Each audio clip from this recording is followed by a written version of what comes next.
আসসালামু আলাইকুম রহমতুল্লাহি ওয়া বারাকাতুহু। এক বোন প্রশ্ন করেছিলেন যে 5 ওয়াক্ত নামাজের পরে কোন সূরা পাঠ করতে হয়, কোন কোন সূরা পাঠ করতে হয় এবং তার ফজিলত কি, সেই সূরাগুলো বলার জন্য। তো আমি আজকে আপনাদের মাঝে এই বিষয়টি আলোচনা করব। বেশি কথা বাড়াবো না, চলুন যাওয়া যাক। শুকরান ইয়া রাব্বি শুকরান, হাদাইতা কলবি শুকরান। প্রথমেই ফজরের নামাজ। যদিও ফজরের নামাজের পরে কোন সূরা পাঠ করতে হবে এই ব্যাপারে কোনো হাদিসে সরাসরি ওইভাবে উল্লেখ নেই, তবে রাসূল সাল্লাল্লাহু আলাইহি ওয়াসাল্লাম বলেছেন, যদি কোনো ব্যক্তি ফজরের নামাজ জামাতের সহিত আদায় করে এবং নিজ স্থানে বসে থেকে জিকির করতে থাকে এবং সূর্য উদয়ের পর 2 রাকাত নামাজ পড়ে, তাহলে আল্লাহ তাআলা তার আমল নামায় একটি হজ এবং একটি উমরার সওয়াব আল্লাহ তাআলা তাকে দান করেন। সুবহানাল্লাহ। তবে ফজরের নামাজের পরে সূরা ইয়াসিন পাঠ করা যেতে পারে, কারণ সূরা ইয়াসিন হচ্ছে পবিত্র কোরআনের রূহ।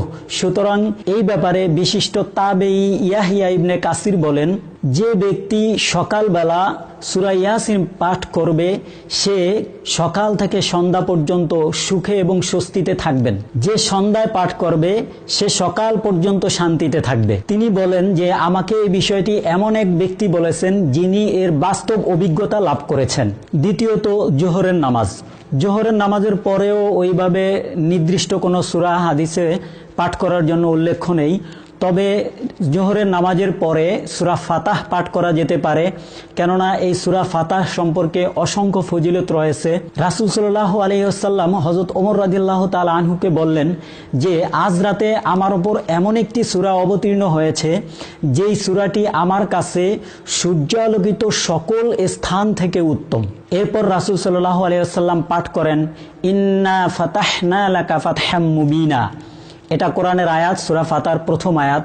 আল্লাহ তাআলা বলেন, নিশ্চয়ই আমি তোমাকে সুস্পষ্ট বিজয় দান করেছি। বুখারী শরীফ হাদিস নং 4177। 3, আসরের পরেও ঠিক নির্দিষ্ট কোনো সূরা পাঠের কথা নেই, তবে সূরা নাবা পাঠের ব্যাপারে একটি দুর্বল হাদিসে এইভাবে এসেছে যে ব্যক্তি সূরা নাবা পাঠ করবে আল্লাহ তাআলা তাকে কিয়ামতের দিন ঠান্ডা পানীয় দ্বারা তাকে তৃপ্তি দান করবেন। 4, মাগরিবের নামাজের পর সূরা ওয়াকিয়া পাঠ সম্পর্কে বিভিন্ন তাফসিরে উল্লেখ রয়েছে। আব্দুল্লাহ ইবনে মাসউদ রাদিয়াল্লাহু তাআলা আনহু যখন অন্তিম অবস্থায় উপনীত হন, তখন আমিরুল মুমিনিন হযরত ওসমান রাদিয়াল্লাহু তাআলা আনহু তাকে দেখতে গেলেন।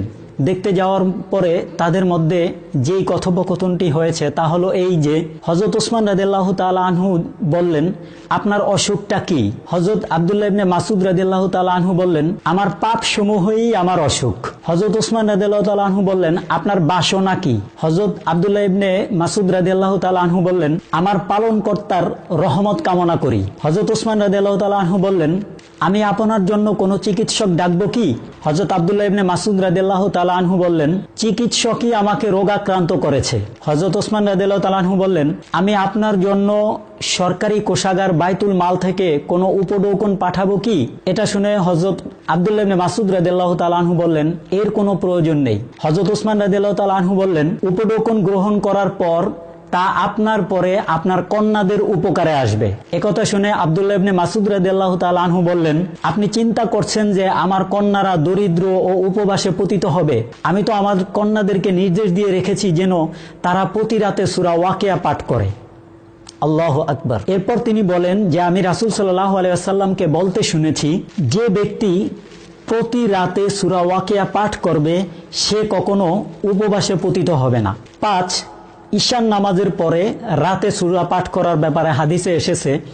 ঈশান নামাজের পরে আব্দুল্লাহ ইবনে মাসউদ রাদিয়াল্লাহু তাআলা আনহু বলেন যে রাসূল সাল্লাল্লাহু আলাইহি ওয়াসাল্লাম বলেছেন, যে ব্যক্তি প্রতি রাতে সূরা মুলক, তাবারাকাল্লাযী বিয়াদিহিল মুলকু, এই সূরা পাঠ করবে সেই ব্যক্তির কবরে আযাব হবে না, সে কবরের আযাব থেকে রক্ষা পাবে। এরপর আব্দুল্লাহ ইবনে মাসউদ রাদিয়াল্লাহু তাআলা আনহু বললেন, যে ব্যক্তি এই সূরা প্রতি রাতে পাঠ করবে সে উৎকৃষ্ট আমল করবে। সুতরাং 5 ওয়াক্ত নামাজের পরে প্রথমত ফজরের নামাজের পরে সূরা ইয়াসিন, জোহরের নামাজের পরে সূরা ফাতাহ, এবং আসরের নামাজের পরে সূরা নাবা, মাগরিবের পরে সূরা ওয়াকিয়া সরাসরি হাদিসে এসেছে, এবং ইশারার নামাজের পরে সূরা মুলক সরাসরি হাদিসে এসেছে।